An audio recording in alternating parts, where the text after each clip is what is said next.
Thank you for clicking on this video. And if you clicked on this video, you know the point of it. Basically, why am I getting rid of my GH5? Right now, I'm looking at the R5, and in this camera, I've got the GH5. So I'm gonna put them down. I'm actually cooking right now, so I just wanna finish up on cooking and see what we've got. No extra features on, just the sensor itself. These lenses that I'm using do not have in-body image stabilization on, so I have to kind of, depend on the body by itself, and I wanted to see at least holding still, and then of course I'm going to spread it out. Got one right here. This is the R5. Let me make sure I'm as wide as I possibly can be. And over here, the GH5. Let me widen this shot a little bit.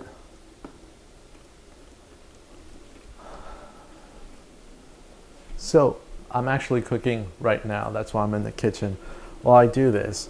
And you can, I'm in the last portion, ready to eat, ready to have a good time cooking. So long story short, GH5 was released in, I believe, 2017, or early 2017. I picked it up. One of my best videos was why I canceled my pre-order, but then I ordered it again. Canceled my pre-order because I was concerned with the actual features that were being bragged about. But when I got it, the main purpose was 60 frames per second in 4K, which I'm recording right now on the R5 and the GH5. So that, along with the in-body image stabilization, was why I picked up the GH5. But the GH5 has been difficult to use for two main reasons. One, the colors I never really enjoyed, and two, the autofocus. And those were the primary reasons. Granted, there were a couple of more downsides. For example, the light performance wasn't exactly the best, and the fact that it's a smaller sensor. But for the most part, it was a workhorse camera because of the ability of having expanded dynamic range with V-Log and no recording limits and a lot of different recording features like off-speed recording and such and such. So it was a great camera. But I also had a lot of other cameras in hand. I had the 5D Mark IV and the Canon 6D, both cameras with Canon colors, 5D Mark IV in particular, with great autofocus, but no embodied stabilization or flip screen. Then I have the Blackmagic Pocket Cinema Camera 4K, which basically does most of what the GH5 does, beats it in the fact that it can do raw recording, and the sensor is a dual native ISO sensor, so it's better in low light performance, which the GH5S has, but so does Blackmagic at a much cheaper price. That's why I like that camera. But then I had the Samsung NX1, I've got two of them, and they have much better autofocus, slightly larger sensor, great color science. Pretty much the GH5, the only reason why I hung on to it was the flip screen and the in-body image stabilization and no recording limits, so I can do long recordings of events. Not that I couldn't do it with the other cameras, but if I needed to, I could. That is a good side-by-side with the Blackmagic. And with the R5 now has almost the best of both worlds. It's got 4K 60, 4K 120, in-body image stabilization, flip screen, basically the whole shebang bang. And it's got it with added features like 8K raw recording, 4K 120. Sure, you still have the ubiquitous 30-minute time limit, which they shouldn't have in there, but they do. And it has recording limits on 4K 60 and 4K 120 and the 8K. But when it comes to that particular feature, it never really limited me, because I think that the amount of time that you do get to record that footage is ample time enough for what I do to never really run into a problem overheating. And it's still, you get unlimited 4K 30p. So full frame, which the GH5 didn't have, full frame. And it's a clear winner, and it's great for photos as well.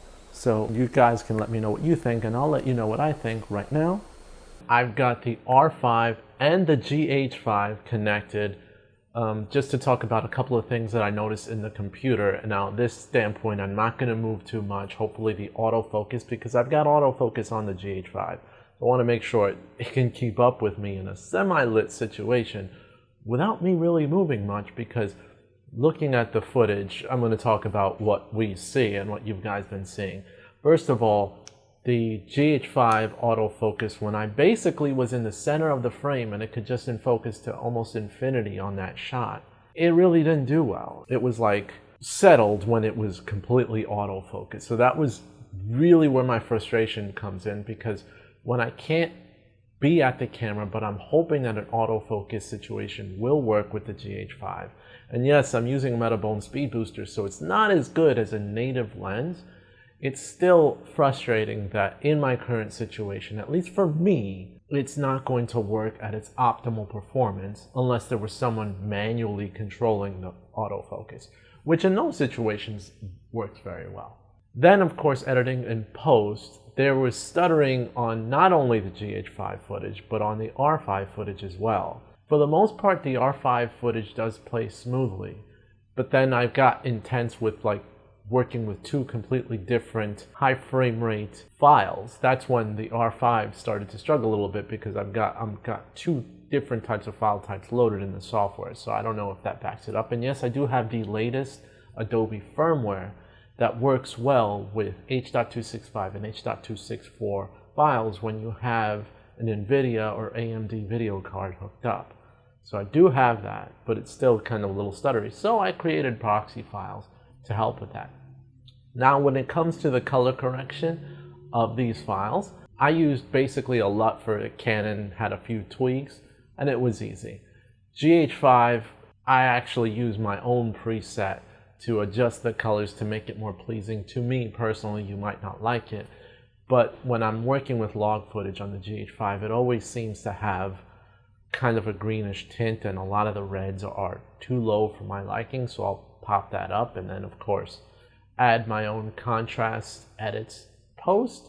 And I won't really need to add much saturation, because I think when you add some contrast, it looks saturated enough, and I don't want to go too far with that editing. But the video files in themselves, as long as it's filmed good, both the 60 frames per second 4K in GH5 and the R5 look great. As an added bonus, while recording those sessions with the R5, I did a whole like 20 minutes where I messed up the whole thing because my audio did not record. So I had to do the whole session again, and I did it a lot quicker. So I felt that I should publish that second version rather than the first version. But I didn't have a problem with the overheating situation on the camera, because by the time I noticed I messed it up and I turned on the camera again, I had a much more time to record 4K 60. So when you have a planned shoot, for the most part, that's not longer than like 35-40 minutes, 4K 60, you can rely on that for a good shoot. But remember, it has to be mostly planned, whereas with the GH5, sure, you don't have to plan on the length. At least you could go a little bit more crazy with the amount of footage that you record in 4K 60. However, planning is still required on the GH5, because you have to plan for its autofocus. Because what good is it having an hour's worth of footage if it's all out of focus? To me, I'd rather have in focus, perfect footage that gets it right every time, rather than a ton of footage recorded on the GH5, all of it being out of focus, all of it I have to dump and shoot all over again. But I'm not going to shoot it again. You just have to work with what we got. But that's all I got to say about the editing side.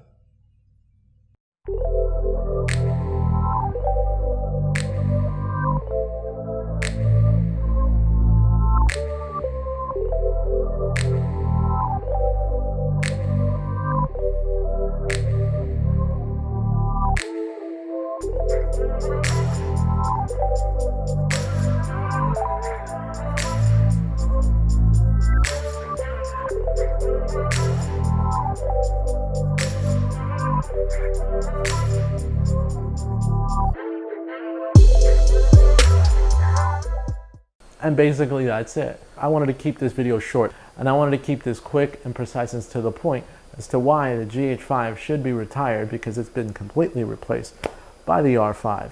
The R5 files, I can tell you, it's a lot easier to work with, believe it or not, than the GH5 is at this current moment. But let me know what you guys think. It was my goal to get you guys to subscribe. If you enjoyed this video, if you definitely liked this video, my goal in this video was to present you information and to hopefully convince you to subscribe. So if I did that, thank you. And if you want to thank me for giving you that information, definitely consider hitting that subscribe button because it means a whole lot. Thank you to everyone who's new. And because you subscribed, you definitely made my day because you subscribed today. This is Magnus, and I'm out. I gotta finish food.